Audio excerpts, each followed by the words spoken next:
Il aura fallu un périple de plusieurs heures dans la forêt humide de Makobé, à une vingtaine de kilomètres d'Ekondo Titi dans la région du sud-ouest, pour enfin tomber sur le lieu où les restes des 5 délégués départementaux portés disparus 2 ans plus tôt ont été enterrés. Ouais, nous sommes venus ici depuis hier pour exhumer les restes des 5 délégués qui ont été kidnappés en juin 2021. Et nous avons mené d'abord une mission de reconnaissance qui a permis de localiser la tombe. Et puis ce matin, très tôt, on est parti pour venir procéder à l'exhumation proprement dite. Sur le site, il ne subsiste plus grand-chose de ces derniers. Seuls leurs vêtements permettent d'attester de leurs identités.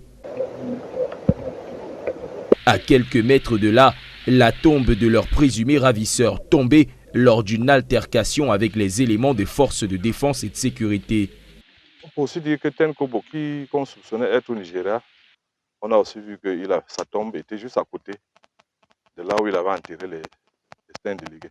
Après un accrochage, il est décédé après un accrochage avec les militaires.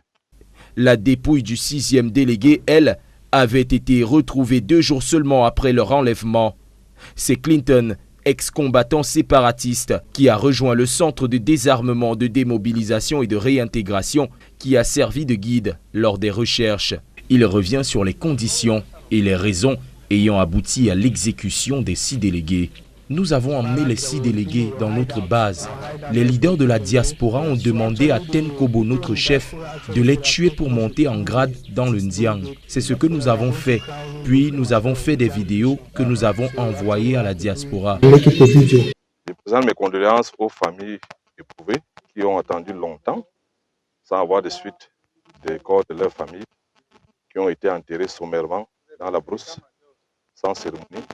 Des dépouilles découvertes 2 ans plus tard, oui, mais qui permettront certainement aux proches des victimes de faire enfin leur deuil.